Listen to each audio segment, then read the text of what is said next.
you guys right now, so everyone should be able to see the screen. Just a couple quick items. If you see the GoToWebinar control panel, which is the large chat box and has all the different control type button options, on the top left-hand corner, there's an orange rectangle with an arrow. If you press that, it will actually collapse the GoToMeeting control panel, which you don't currently need to use, but that'll collapse the control panel and get it out of your way so it's not blocking your screen. So if everybody can just take a moment to do that before we get started. Again, that's the GoToMeeting control panel. It may be appearing as a large black square over your screen and making it hard to see the presentation. So at the top left-hand corner, there's an orange rectangle with an arrow in it. Press that, it will collapse the control panel and you'll be able to see the screen, and we'll get started momentarily. You can ask questions throughout, but we are going to take questions at the end of the presentation. There's two ways to ask questions.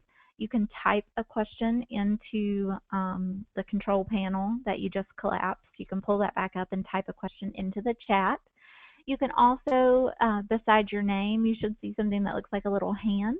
And if you hover over it, it'll say raise your hand. You can raise your hand and I can unmute you to ask the question. As far as raising hands and unmuting, we will be doing that towards the end of the presentation. So my name is Crystal Kirby, and I'm doing the presentation for you today.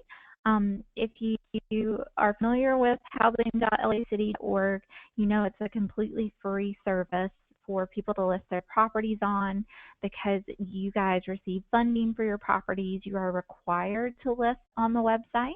And you may have already received an email notification from HCID or from Urban Futures notifying you that you need to get listed on the website.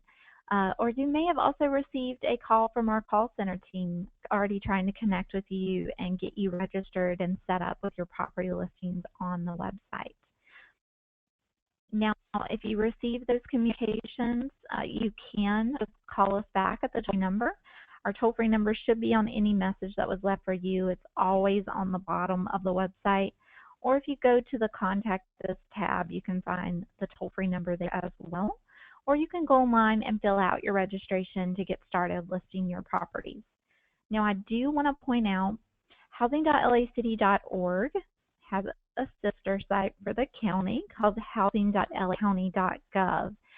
If you were already using housing.lacounty.gov, so maybe you've already been listed on this website earlier this year or for a couple of years, you do not need to also register for housing.lacity.gov. The city website and the website work in conjunction with each other. If you are already listed on the county site, again, there's no need to register. We will be able to find your information. You'll be able to go in the same way and generate your documentation for Urban Futures. But if you're not already listed on the county site, we do go ahead and get you set up on housing.lacity.org. And there's a couple of different ways to do that. As I just mentioned, you can call us toll-free. The call center is available from 6 a.m. until 5 p.m. Monday through Friday. So at any time during those hours, you call in, we can do your registration over the phone, get you set up with your username and password. That gives you 24/7 access to go in and add and list your properties at any time. You can also do your property listings over the phone with one of our representatives. So you can give them the information about your different floor plans, your number of units, your availability if you have any, or if you're on a waiting list. And they can put that information in for you, and then you can log in and review that information. But you do want to either call the toll-free number or go online and submit the registration. If you go online to get registered, the first thing that you're going to click on is either Add Property or List Property under the Add Property section down here at the bottom of the page. You can click on either one. We'll get you to the same place. But once you click on one of the Add Property queues, it will prompt you to enter your username and password. You're only going to have one if you've already been registered. If not, you're here to get a username and password. So right underneath that, you want to click on Need an Account to List Properties. And I'm going to make the screen just a little smaller so it's easy for you to see. But here you see some instructions. It's basically just trying to make sure you are a property provider and not a tenant that's confused and trying to register. And it also tells you that the information that we collect is the difference between the private and the public information. Anything that you put in here that's public, you're going to be able to edit that individually for each listing. So if you only want to put property manager, if you only want to put Mr. Williams and you don't want to put your first and last name, you can edit all of that on each individual listing within your account. And the things that are designated as private, obviously, those things will never appear on your public account. A field with a blue asterisk is a required field, so you do have to fill those in. Now this tells you what you're filling in here is public, that it's not going to appear on anything until you create a listing, and at the time you create a listing, you can edit that. So again, that's where you can put Mr. Williams, Mrs. Johnson, or you can put property manager. But when you actually register, we need your first and last name so we know who that we're calling for when we call to update your availability or to finish your registration. And it also helps us look for those duplicate accounts. So again, if you didn't realize and you're already set up on the county site and you go in here and register, we can see you already have an account and we can let you know and maybe help you reset your password and not set you up with 2 accounts you have to then try to keep up with. So you want to put in your first and last name. And again, if you call us, we'll do all this over the phone for you, but you can go online and submit it. Now we ask you if you are a development or management company, we ask you to indicate what type of company you are, development group, provider, private owner, etc. If you're listing a specific apartment complex, you can go ahead and put the name in here. But for each individual complex that you list, you'll add that information inside your account when you actually log in, or you'll do it with us over the phone. Now, if you have a public website that you want to be included with your information so people can go there, look at more pictures, view other information, you can include that information at the time you're registering or add it later. We ask you for a phone number that is required. This needs to be a phone number where we can reach you to update information about your listings and also where people can call to inquire about the property. So that is going to be public. You can also edit it at any time on your listing. You can also include an alternate number and you can choose to make that public, or if you select no, it'll only appear for us when we're trying to reach you about your account and it will not appear on the public listings. If you want to include a fax, you can.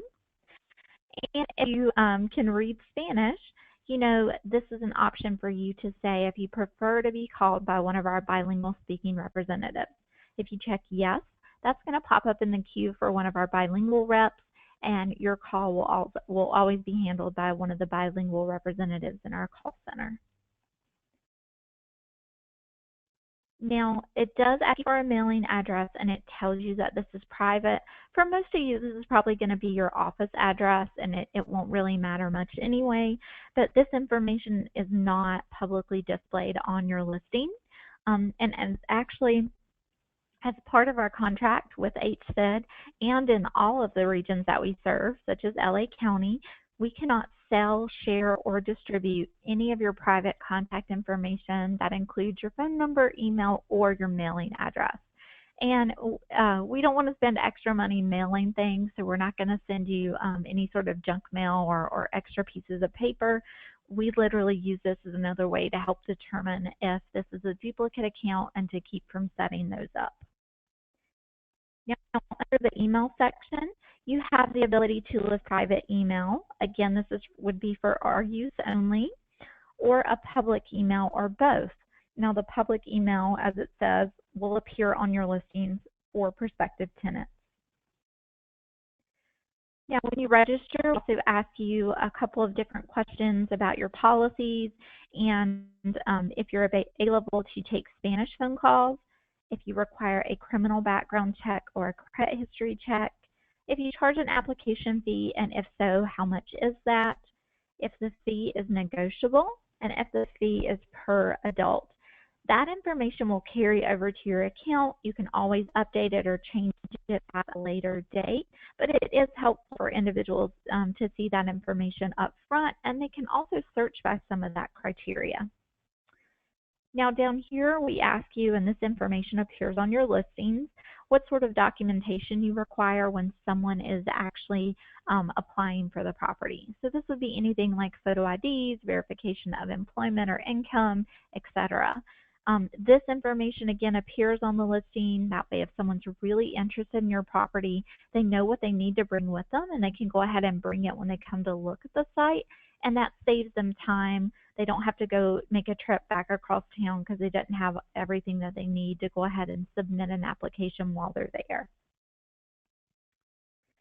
And this bottom section we'll quickly go over. It's not something that's currently being utilized in LA City, but we are just going to collect the information when we register you in case it's activated at some point in the future. So we ask every property provider if they would be interested in working with local agencies that serve individuals and families that typically face housing barriers because they are part of one of the special populations in the list below. And this is not anything that is ever publicly displayed. And regardless if you check all of these or you don't check any of these, it does not impact the status of your listing or how it appears on the public side of the website. The way that this information is used, if the tool was activated down the road, so agencies or caseworkers that HCID gave permission to use the website would be set up to search for property providers that have flagged the population that they specifically work with. And it may be something as simple as there was a flooding or an earthquake in the area that displaced individuals. So now this caseworker is looking for property providers that are promoting to natural disaster victims. And that way they know the property provider is already interested in working with them. Maybe they'll have some flexibility in some of their normal criteria or be willing to do a shorter term lease situation. So that caseworker can search by all the normal search criteria that's publicly accessible, but also by this extra field when they're logged in through their secure username and password to locate property providers that want to work with these groups. Again, this is not actively being used right now in the city, but it may be activated at a later point. Now, you then are going to choose a password for your account. And I will tell you, if you're doing this registration online, once you choose your password and submit your registration, it comes into a review queue in our call center. So basically, we just want to look it over, make sure it wasn't a tenant that accidentally tried to register for an account because they were confused. Make sure you're not setting up a duplicate account when you already have one. Once we review the registration, we do give you a call to complete the registration, let you know that it's been approved, and you can log in immediately, or we can then take your information and help you get listed over the phone. If it's during our working hours of, again for you guys, 6 a.m. to 5 p.m. Pacific, you should get a call back that day to approve your registration. If we don't reach you, we will leave you a message with our number so you can call us back. But if it's after hours or during the weekend, you will get a call the next business day. The other option, instead of filling this out online, again, is just to go directly to our contact us information or our toll-free number at the bottom of the page. Either one will take you to the same toll-free number, but to go and do a phone call and get registered immediately over the phone. And again, if you don't register on your own, you will be getting a phone call from our team that's working on calling everybody that received that email blast, because your properties are funded and you are required to list on the website to be in compliance. Now, once you are set up with your username and password, I'm going to go through quickly how you went and list your properties. So you go into Add Property up here at the top under the header, or Add Property where we just met a moment ago to list property. But now you have a username and password. You can go in right here to the username field, and you are going to enter your username. You can also, after you've logged in the first time, set your browser settings to remember you and remember your username and password if you'd like to. And then I recommend bookmarking this login page. So after I put in, after I put in my username and password, I just hit clear to continue. And that's going to let me log in so I can start listing my properties. Now, I already have properties in here, so it does look a teeny bit different, but we'll go through that as well. Here I can see this is my public information, my company name if I included that. I can see my private contact information here, which is my address. I can see a private phone number if I've included an email in here as well. This is my private email over here. It does have a link to go look at my public contact information, but you can also view that by clicking on your contact tab. And I'll show you once you've added multiple listings, if you click on your contact tab, it shows you the contact information for each property. And if you click on view listings, it'll show you what property that is tied to. So all the properties that have Crystal's information, I can view all the properties that have Patricia, and the one that has the generic property manager. Now, the first time that you log in, you will see all your account information under the My User Information tab, just like we're looking at right now. But the only tab that you won't see that we're viewing right now is this Update Property. After you enter a property, this new tab appears called Update Property. The very first time you go in, you're going to click on Add a Property. Unless you've done this over the phone with us and we've already added it, and then you'll see the Update Property tab your first time. So the first time you won't see a city here. It'll let you pick which city you're trying to list the property in. After you've created the listing the first time, it will have the property address right here for, the city that you've used previously. So we click on that, and this brings up our subject unit entry form. So this is where we're going to put everything about the property that we want to get added to the website. Oh, I made that a little big. So when you're looking, I hit back, sorry about that. When you're looking at the property information, the first thing that it asks you is your current status. Now, when we talk about the status for your multifamily properties, there are one of three ways that you guys are currently going to be listed. An available property is one where you have a vacancy. Now, if you don't have any vacancies, we're still going to list it as available. When we get to the end of this form, it'll give us the option to say that the property doesn't have any availabilities, and then we'll have the option to either A, list the property as being on a wait list, or B, list the property as being rented. Now, when you put the property on a wait list, the benefit is that it's still publicly viewable. People can search information about the property. If there are income restrictions and qualifications, they can view that information, see if they would even qualify for the property or it even meets their other needs before they spend time or waste time applying for a property they may not qualify for or be interested in. So the benefit is they can still view all of that information. Now, if you don't have any availability, and let's say you don't maintain a waiting list, or you have a waiting list that is several years long, in that rare situation, we would go ahead and list the property as being rented. So for your compliance, we do want to have the properties on here as available or as waiting lists so people can still see the information about them. But again, in the very rare situation that you have a really long waiting list, several years long, or your waiting list is closed, in that case we would list it as rented, and then no one would see the information until at the point you have something available, and it would be publicly viewable, but you would still be in the system and meeting your compliance requirements. So we're going to list the property as available. It has the default of today's date set in there, but you can change that. Maybe it's going to be available coming up at the beginning of next month, so we can change that. We can pick the type of building or property, and this is going to be an apartment. The next required field that you see, well, it'll ask you, is this an income restricted property? And it is, so I'm going to check yes. Then it's going to ask me for the street address. And so I need to make sure I put in the physical property address. So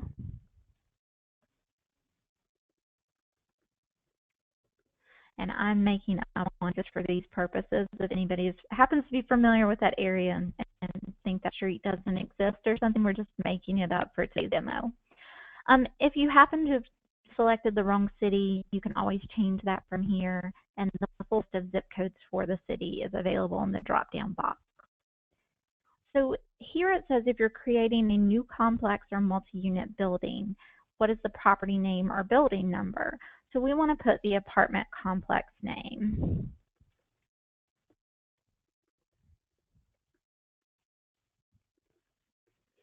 So I put my complex name in there, and then now it's going to ask me how many bedrooms or bathrooms do we have at this property. I have a couple different floor plans. I'm going to start with my first floor plan, which is a 1-bedroom, 1-bath.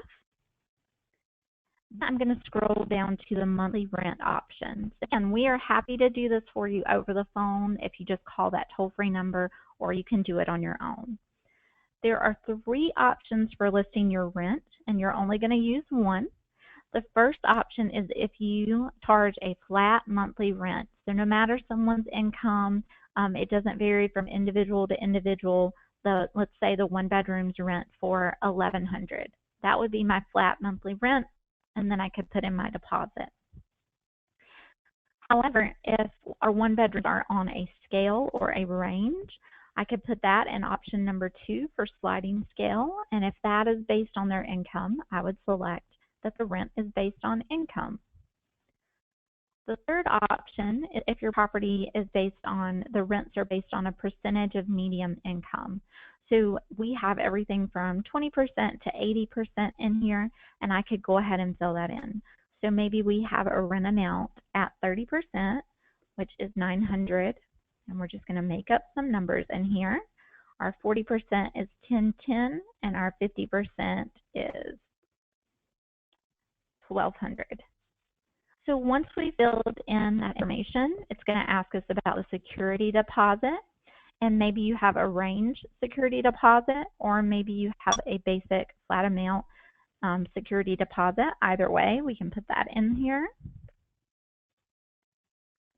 And then if the security deposit is negotiable, you can also check the box here for negotiable. Now, because this is an income restricted or sliding scale property, I'm going to put our income restrictions and qualifications in this section.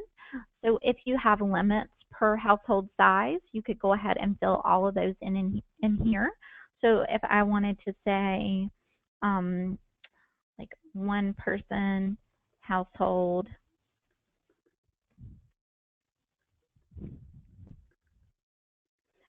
two-person household, and then put the income restriction in there. And you could go ahead and fill all that information in. Or you could put call for income restrictions and qualifications or any sort of message related to that in this section as well. So download the income restrictions and qualification box. The next required field is the year built. But I also want to put my square footage in here because, of course, people are interested in how big the unit is. So I want to put that information if I have it. Oh, I apologize. I don't know how. I think I accidentally hit back there. Okay. So as you scroll down below that section, your next tax required field pertains to the heating type. So we want to go ahead and say if there's electric, gas, or oil heat. We also want to say if the water heater is electric, gas, or oil. Under the general information section, this asks if you're familiar with Section 8 and want to promote to Section 8, if you want to promote this property to veterans or VASH voucher holders. If this is a shared living facility, which I don't think most of your facilities would be, that would be like a house that rents out actual rooms or a group home sort of situation. And if you're willing to accept other forms of rental subsidy or sponsored tenants, then you would check those. Here we can put in the flooring situation, everything from carpet, tile, hardwood, vinyl, marble, etc., low pile carpet for accessible units. And you do want to make sure you mark any accessibility features that you have in the property. So you can also in here your smoking policy, whether it's allowed or no smoking. If you are a senior facility and you have age restrictions, you can put that information in here. If you also accept a government-approved age waiver, you can include that information. Then we give the option to put any utilities that might be included in the rent. So if the trash pickup is included, if it comes with cable or it comes with water or sewer, you can mark those off as being included. And then the stove, you do have to put whether there's a stove included or whether there are hookups and what type of hookups. So we want to say if it's gas or electric, etc. Then you can mark off any other appliance information in the unit. We do have, as far as the refrigerator style and if that's included, or you can leave it as none.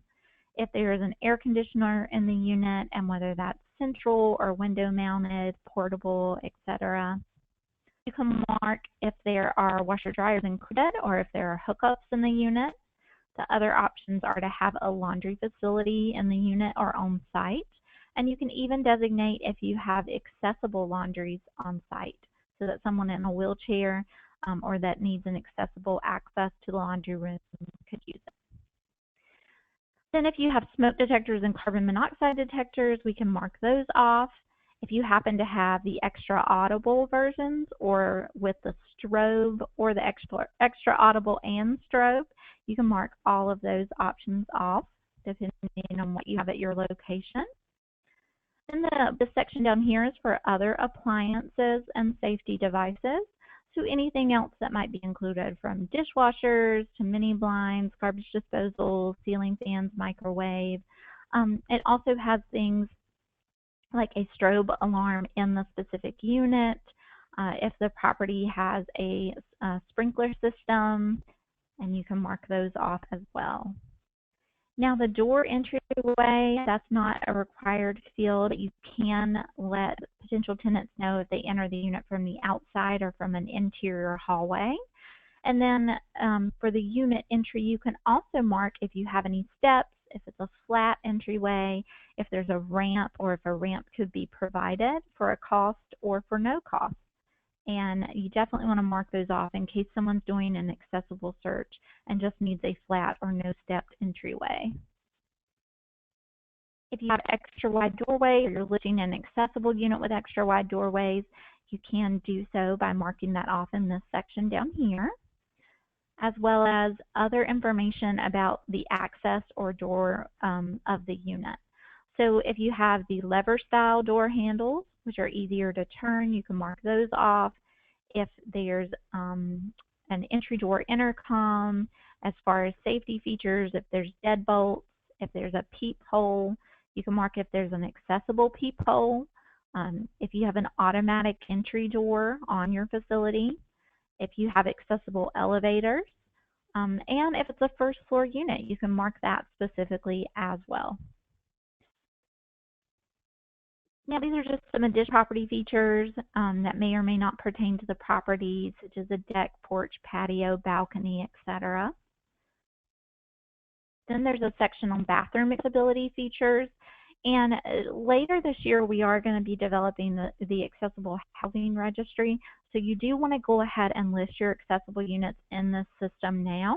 And that way they'll automatically get transferred over to the new registry once that is set up. And we will do that for you guys, but we want to go ahead and get all that data in here for the accessible units along with your other units at the same time if you do have that information. So here in the bathroom section, it has grab bars, lowered toilets, raised toilets, reinforced grab bars, roll-in showers, or full 60-degree turning circle bathrooms. So I would want to go ahead and mark off any of these features that we have available in the unit. There's also a section where you can mark off if you have the minimum knee clearance for your kitchen counters and your bathroom vanities, or if they are the standard height. Now down here in this section, it's going to ask you about other amenities you have on site. It's going to ask you if you have parking in front of the property interest, and you can even mark if you have accessible parking. It's going to ask you for your parking in general. Is that off-street, on-street? Do you have a carport or garage parking situation, or do you offer that? You can go so far as to tell us how many spaces the tenant is allotted and if more can be leased. If that's for a fee, you can put the fee information in there as well. Then you can go into the trash pickup situation. Do you offer trash pickup, or if you just have dumpsters on site, there's a space to fill that in further down. If there's any additional fee for trash pickup, if they are allowed to have pets, and you can also designate if there are fees or any restrictions on pets. Then you can note proximity to other features in the community. So if a bus stop within a few blocks, or the bus stops right on site, if you have a playground, if there's other shopping or grocery venues nearby, you can do the proximity to those, recreational facilities, senior care, hospital, or pharmacy. And if any of these are, such as the rec facilities or the playground, accessible, you can flag those as being accessible as well. Now, in this bottom section, it just asks about other amenities and features that are on the property or near the property. So do you have sidewalks? Do you have a carded or gated entry? Is this a gated facility? Are there emergency exits, dumpsters, a pool, workout room, clubhouse, etc.? Now, any of these features that are considered accessible, we want to make sure we mark those off as being accessible. So we would do that here as well. Now, in this bottom section, this is where you can highlight any other amenities and features that we didn't cover in the form and you want to include, or anything that you especially want to highlight and point out about the property. If there are any special policies that you have, or something that you want to explain a little further, maybe you have weight limits on the pets, or you want to tell how much the pet deposit will be, you can include anything like that in this bottom section. Now, the first time you list a property, your information will be marked as the default contact. This has every contact that I've used so far to list a property. I could pick one of these to be the contact for this facility, or I could enter a new property manager's information, and I would put that in here, and they are going to be my manager at this facility. Now I'm going to hit here to update, and that is going to create my 1-bedroom, 1-bath listing. So here is where I said get the ability to now tell us how many total 1-bedrooms does this listing represent at our building or complex. Now, this information is never publicly displayed. It's only collected for inventory purposes, and of course HCID has access to this information, but it's never viewable by the public. So I have 100 1-bedrooms on site, and then I currently have 2 available. So regardless if I have 2 available or 98 available, the public is not going to see any of that information. They're only going to know I currently have an availability. Now, at the point I no longer have anything available, I would put 0 available, and I now have the option, do you want to advertise this type of unit as being on a waiting list? I want to check yes, so that everyone can still find my listing on the website, unless, again, that very rare situation where you have a really long or closed waiting list. Then we're going to put no, and it'll take us to the next page where we could mark it as rented. So now I've created my 1-bedroom, 1-bath unit. It'll say click here to update any of your listings or to edit this particular listing. So I want to show you guys a really beneficial tool. It is our duplication or cloning tool. So now I'm going to list my 2-bedroom units on site. They basically have all the same amenities and features as my 1-bedroom. There's no need for me to re-enter all that information. I just need to tweak a couple details that are different. So what I'm going to do, I'm now looking at my 1-bedroom units that are listed as a waiting list. I'm going to go under here and hit clone this listing. It's going to ask me, do I want to keep the same building name? Yes. I can change the address if need be, but I'm going to leave it the same because it's at the same location. I'm going to change my square footage because this unit is a little bigger. It's a 2-bedroom, 1.5 baths. I'm going to change all of that. I'm going to change my total units because I only have 62 bedrooms. And then my availability can either stay at the waiting list 0, or I can change it if I happen to have available units in that size. And then, of course, I want to adjust my rent amount for the 2 bedrooms because they are a different price. So I just quickly go in and make those changes. And now it's copied all the other amenities and features, and it's created a new listing. I can then click on this to view the new listing, and I want to go in and change any other specific things. I would just go into Edit.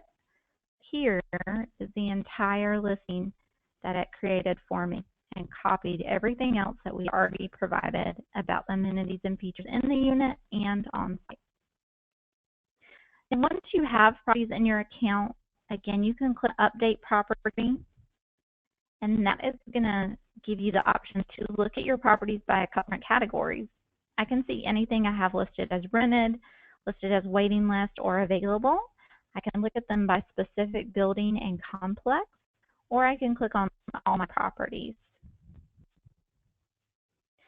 Now, this is going to show me everything that I've listed. You can sort this information by any other criteria above.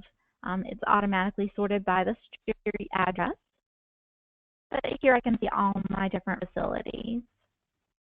Now, let's say I was coming in here just to change the availability on one of my properties. So down here at Penny Lane Apartments, I have a 3-bedroom, 2-bath. I'm on a waiting list. I don't have anything available. But let's say something just opened up. I'm going to click on my availability.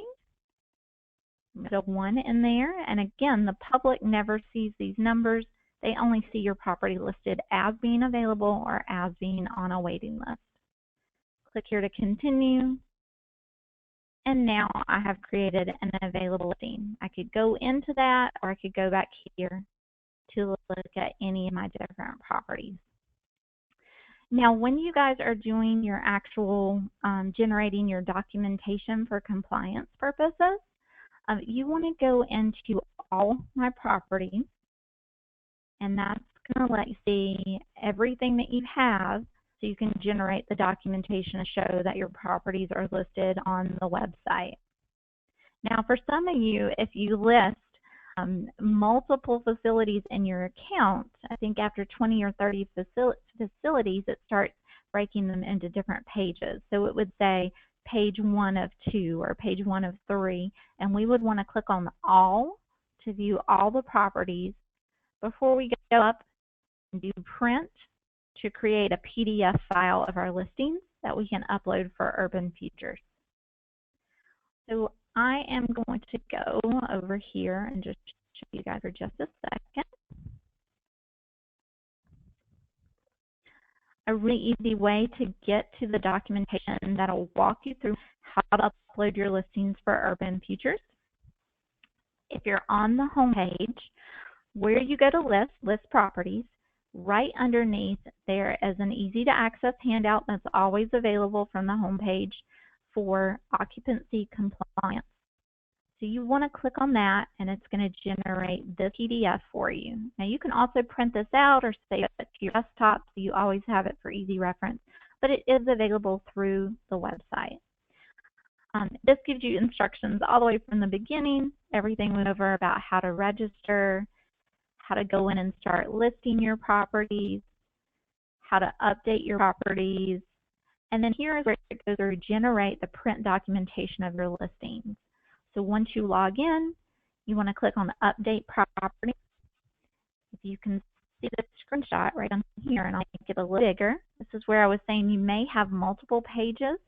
We're going to click All so we can see all of the properties in the account, and then it will look at all the properties, and we can print them out. And it gives you the instructions of how to create your PDF file and print those out. There's directions for PC users, and then there's also directions on how to create the PDF. And we have the same directions for Mac users as well. So whether you're using a Mac or a PC, you can use the directions. And then this shows you when you actually go to Urban Futures to log in, the different steps that you're going to go through to upload your file and make sure you're in compliance when it's required of you. So again, you can print this out or save this to your desktop, but it's always available from the home page right under List Property. You can get to that documentation here. So again, you guys are attending the training and received the communication about getting listed on the website because you are required to list. If you haven't received a phone call, you will be receiving a phone call from us. But you can go ahead and go on the website and sign up for an account, and our call center will call you back, and then you can get started listing your properties. Or again, we're happy to do those for you.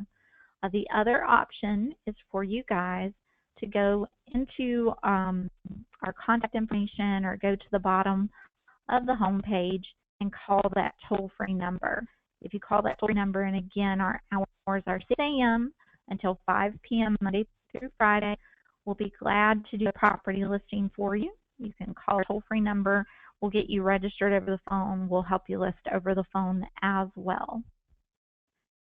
Now, the only exception to that, if you are a manager for a facility that only receives clients on a referral basis, you can't register online on your own because we need to do a restricted listing for you guys. So your information will be in here for compliance purposes, but it'll never be viewable to the public since you only receive clients through referrals.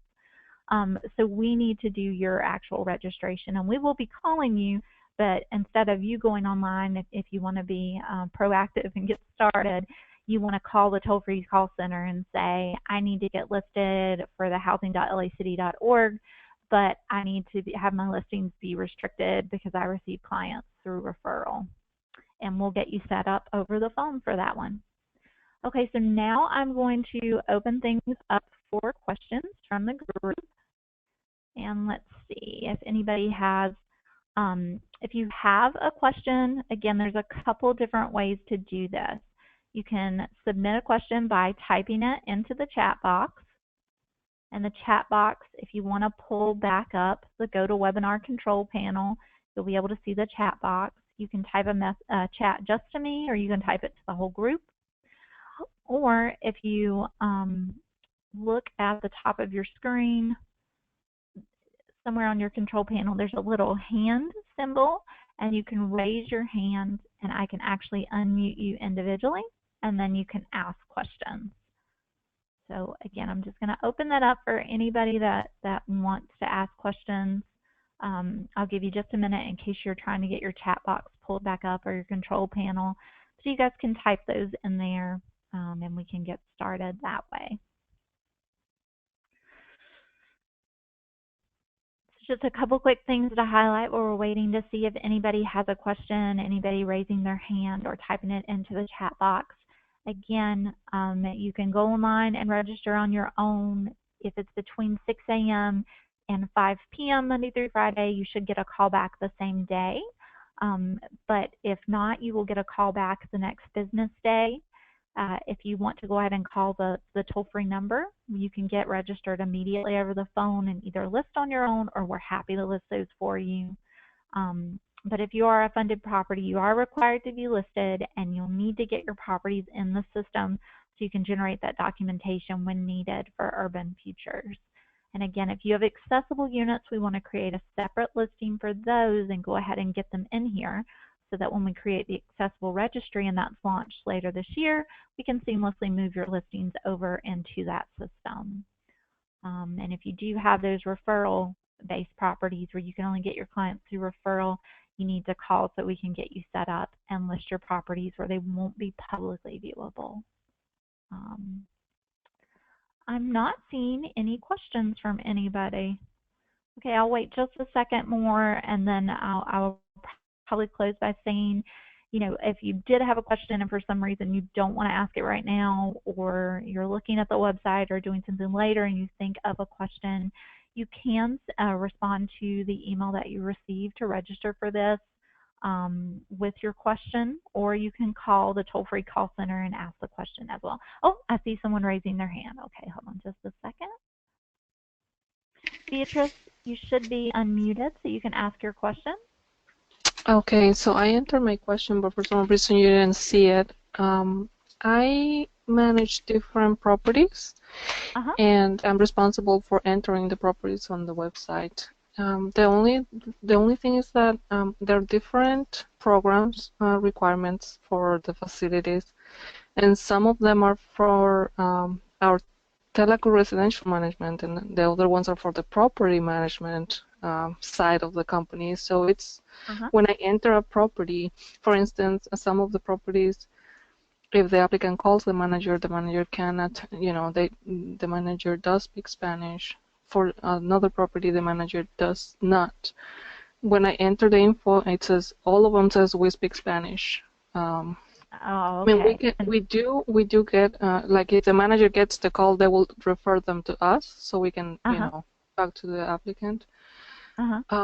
But it's been a little difficult for me because the requirements are different. Some of our programs is Shelter Plus Care. Some of the programs are seniors. So when you enter your information, the company information, I cannot check all those because when the people see the listing, they will see all the requirements are the same for all the properties. Well, and on the registration section where you're marking those special populations, those are, it's not something that's being used in the city right now anyways, and the public would never see that information. On the individual listing, you should be able to mark Shelter Plus Care in that section. I think it's in the section under familiar with Section 8 that we have a flag for that as well. And then the seniors information that you want to mark, if you have any age restrictions or if you're a senior facility, you should be able to do that individually inside of each listing when you're doing the listing. Okay, because I have not been able to look at those, specific places where I can do that. And are you registered under your name, under Beatrice? Yes. Okay. And what I can do also, we can look at your account after this phone call, and I can either call you back or I'll have somebody else follow up with you and go through some of that. Okay, sounds good. It out for you. Okay? Thank you. All right. Thank you. Yeah, absolutely. Okay, we had another question that was chatted. Can we receive a copy of the PowerPoint via email? So this was actually a live webinar, so it was not a PowerPoint. But we are recording this, and it is going to be posted online. And we can follow up and let you know where that is posted once it is posted. So that question was from Angelica. Angelica, I will type that answer to you as well. But again, this was recorded. Let me just type that in there for you, and it will be